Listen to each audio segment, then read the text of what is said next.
and welcome to What's Your Story? My guest today is Lola Wishart. This is the story of a very shy and sheltered young girl who discovered that she had the God-given ability to make people laugh. For the past 47 years, she has been doing just that with the Plainville Choral Society. Welcome to the show, Lola. Thank you, James. Thank you for having me. Your story begins in Ellsworth, Maine. Yes, it does. Exactly where is Ellsworth, Maine? Well, it's just a little bitty little town, and it's about 75 miles the other side of Bangor, Maine, along the coastal Route 1. And how many siblings do you have in your family, and where do you fall in that number? Oh, I have the honor of being the oldest, and then I have 2 brothers and a sister. Would you tell us about your family? Give us a bit of the family dynamics there. Sure. As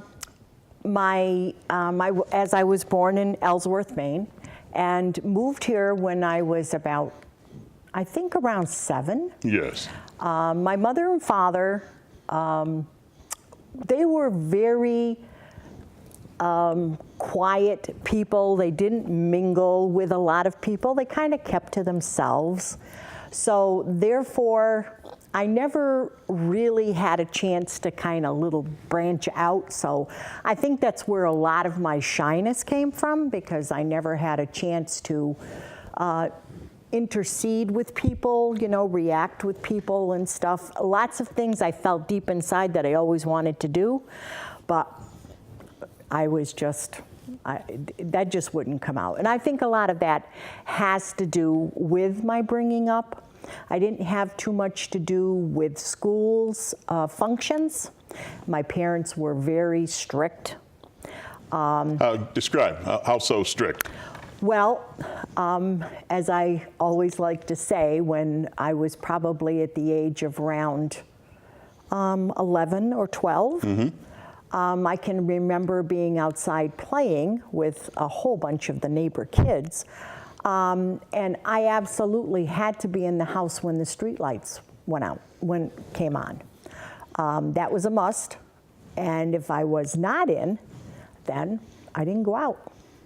So going to like school dances and things like that, that's so important when you're going to school, I think.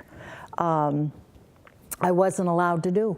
And what were some of the things buried inside of you that you wanted to do, but your shyness you just couldn't get over that shyness hump? I always wanted to sing.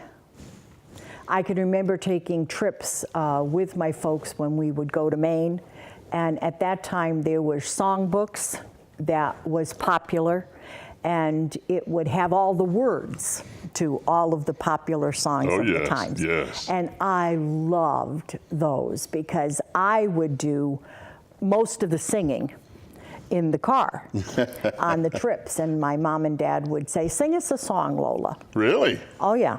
So I was more than happy to do that, but that was in the confines of, you know. Where you felt most comfortable. Yeah, right there. I mean, I always wanted to, but oh my Lord, I couldn't possibly do that at that time. That was, you know, my thinking, but I always had a desire to do it, you know. Did you feel stifled at all that you couldn't do it, or? Frustrated? Sometimes, because when I would go to school, they would have, you know, glee clubs and things like that. Not as much as they offer today in schools. And I always wanted to do it. I think there was one time when I did, but I was such a wreck. I didn't think that I could ever do that again. But the desire was there. You know, there are a lot of people in our viewing audience tonight who can identify with your story of being shy.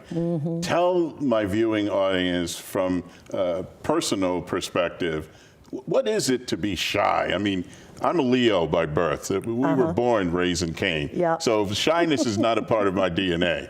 So for those people who are, and you run into them all the time. Oh, yeah. It must be painful to It is in ways. It is in ways.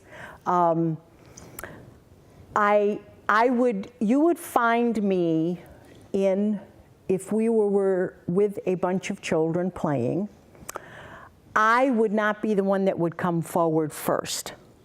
I would be the guy in the back, because I was kind of a follower. Okay. I was not a leader. Okay. You know, that again is all part of that shy, reserved individual that I was.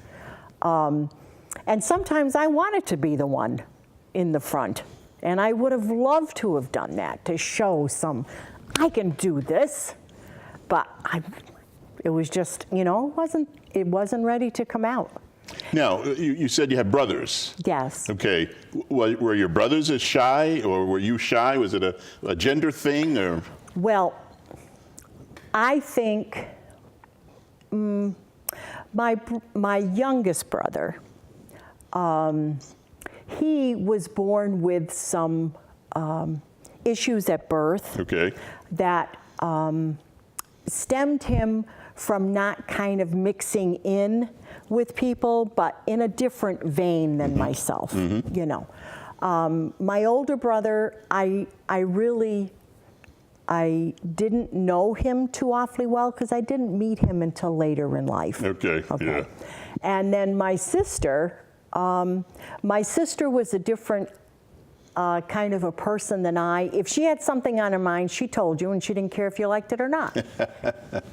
That's just the way my sister was. That's just the way it is. And I was more careful about how I said things, and, you know, because I never wanted to hurt anybody's feelings. I'm not saying my sister wanted to hurt anybody's feelings it's either. just how she was. But it was like. just, yes. you know, the difference in the personalities. Yes, yes. But I think, you know, as I got older and I gained more confidence in myself.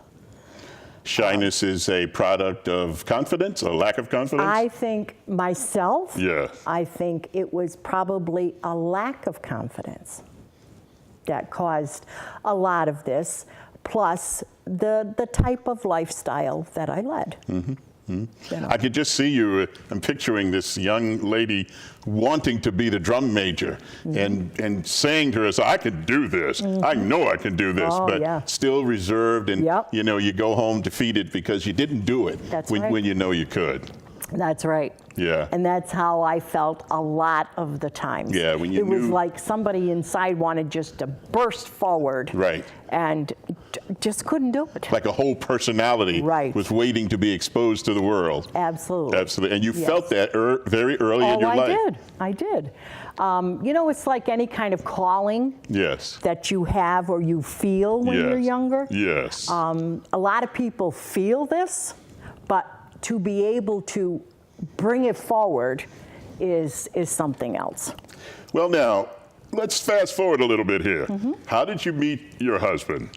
And I understand that changed you. Oh, yes, it certainly did. I met my husband on a blind date. Oh, boy. Yes, and I must say, I didn't like him too much when I first met him. And I wasn't too keen about seeing him again either, as I recall. But a few months later... so it was not love at first sight? No, it was not love at first sight. But a few months later, I had the opportunity to, was asked to double date again with my husband. And I don't know what made me say yes after my first experience, but I consented, and I said, okay, I will. And we did, and I don't know what the difference was with the second date, but it seemed to just take. Just clicked. Yep. And I think that was one of the best things that ever happened to me. How so? Bringing me out of my shell. How did that happen? Meeting your husband? Well, my husband had 4 brothers at the time. They all had 5 or 6 children at the time. He was the baby of the family, and lots of aunts and uncles and cousins and that I did not have. So there was lots of activity, lots of mingling. It's kind of like, you better do something or you're going to get lost in this family, because sink or swim, baby. Sink or swim, that's it. Yeah. And when I first went to meet his family for the very first time, he was taking me to meet his family. Yes. How long after your date did you? Well, I'm going to say it probably was several months after we had been going together that he finally took me to meet the whole family. And you can just well imagine. Shy Lola. Walking into a maelstrom, right? Oh my gosh, it was just so many people. I was a wreck. And my husband said, just calm down, you're gonna be fine, they're gonna love you. Well, you couldn't prove it by me because I was so nervous. Anyway, I got through that. And when I found that I could get through that, I could feel like a difference starting within me as to being with people that I didn't know. I was a little more comfortable, and being where my husband had a large family, we went to lots of things that were going on that I never did before. This was a whole different type of thing for me. So I really believe that he was the change of my life. And it's been 51 years, and we're still together. All right now. Yep. All right for the 51 years. Yes, absolutely. Congratulations. Thanks. I can see it still touches you. Oh, it does. Absolutely. It does. Absolutely. I'm a very emotional person anyway. Absolutely. Yep. So he's a great guy. You got kicked into this I rabble-rousing did. bunch. And it was the best thing that ever happened to me. It was the best thing that ever happened to you. That ever happened to me. Absolutely. Absolutely, Jim. So did you want to be an entertainer? Did you know that you wanted to be? As I said before, I always wanted to sing. Always. But did you want to sing publicly, or did you just want to sing? Well, I think a lot of me at one time, I thought I wanted to be on the stage, but again, that was something that I didn't think would ever take place. So after I met my husband and we got married 5 years later. 51 years ago. Is that 51 years 51 years ago. Wow. But after we first were married about 5 years. Yes. We joined an organization in Bristol called church, actually, St. Matthew's Church, and they did a variety show. And I did it. I was so happy to go, but I was the girl in the last row, But just to think that I was up on a stage was a big... it was a huge step forward. Huge step for me. Wow. And I was very pleased to be there, okay? And I just felt like I had come so far just to do that. And then, fast forward a few years, we moved to Plainville, and I started with the Plainville Choral Society, again, doing the same type of thing, the girl in the last row, but I really enjoyed it. It was fun. And the director we had at the time was looking for someone to do a solo from the Fantastics' Try to Remember. And I was just simply listening. And this is funny. I had a scratch on my head, and I went like this, and at the same time he had asked for volunteers. Well, my hand went up, and he picked me, and I went, oh my goodness, oh my, I didn't mean to be trying out, but that's how that started. And I had to sing, and I remembered I did do it. I was such a nervous wreck. I don't know how really good it was at the time, because this was many years ago. And I'm just so thankful that that he saw that, mistake or not. It's probably the thing that I really needed. Now, there was another person in your life that inspired you and promoted you and saw your God-given talent. Why don't you tell the audience who he is and how he did that? Well, first of all, I'd like to say outside of my husband, Ed, who was instrumental in my life, and the adoption of my son Jim, our son Jim, in 1971, that was the highlight of my life. Peter and Mary Jane Peluso have absolutely made me, I feel, what I have been able to accomplish today. And who are these people and how did they? Well, Plainville, Peter Peluso was our director for the Plainville Choral Society for about the past 41 years. He retired, will be 2 years ago now. His wife, Mary Jane, was the Plainville accompanist for, I think, around 43 years. And they retired the same year from us, and well-deserved retirement, I must say. She was also my piano teacher. And they're just absolutely wonderful people.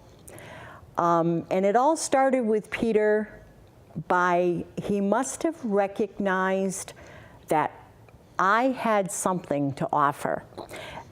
Peter has a sense of this. He knows when something is buried within, and he just has this keen way of bringing it out in people.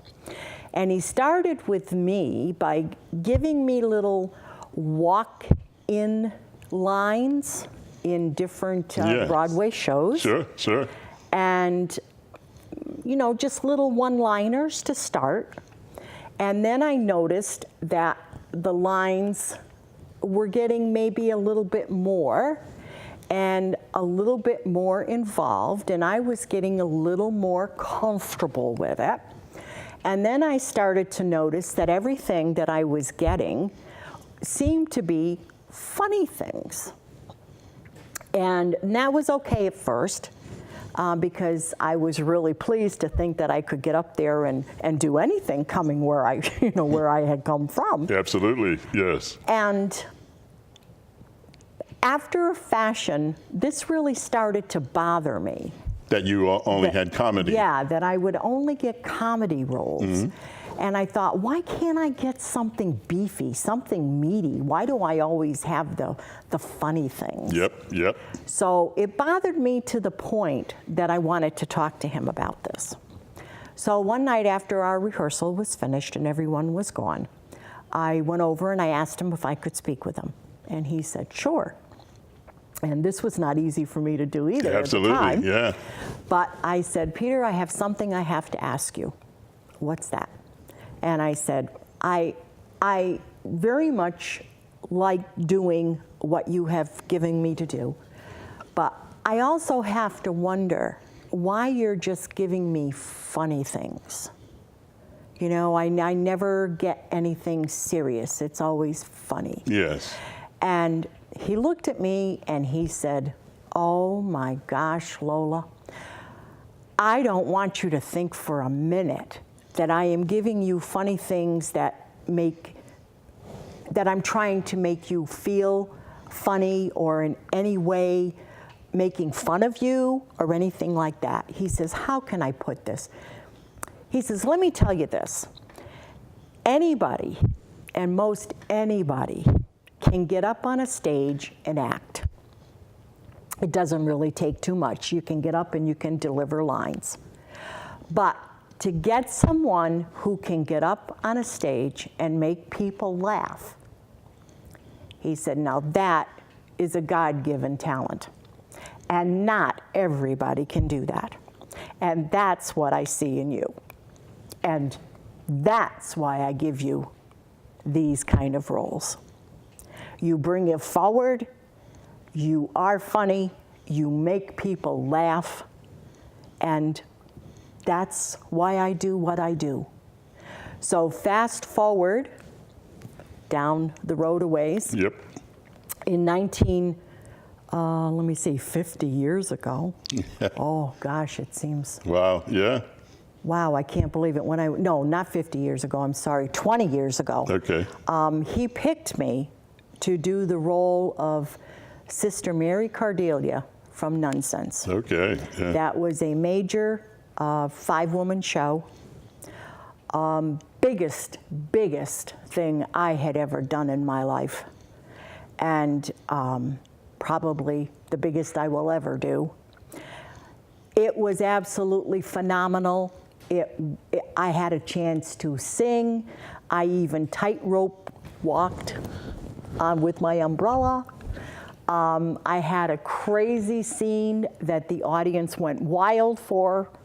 Mother had to get high in a scene with Rush Wow. at a school gymnasium, and oh my Lord, they just absolutely loved it. And I am so appreciative of that, and I am sure that I would never had been able to do that Wow. without the confidence of Peter and Mary Jane Peluso. So inside of this shy young girl Yes. was always this bigger than life God-given talent to make people laugh. I think so.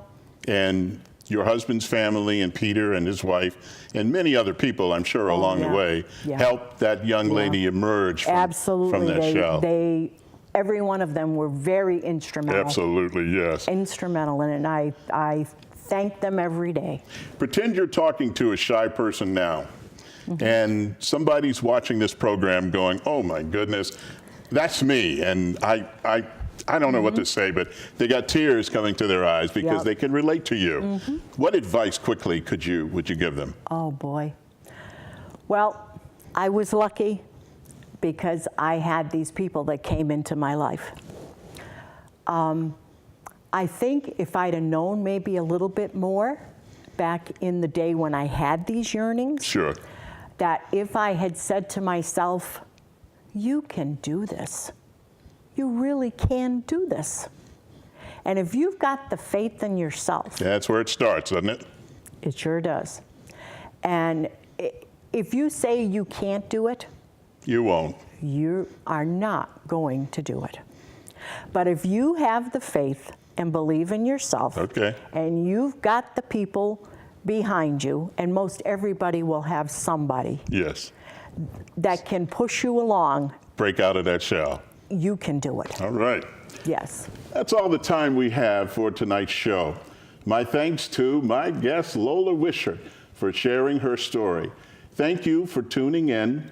Our stories are as different as each snowflake and are as beautiful and numerous as the stars.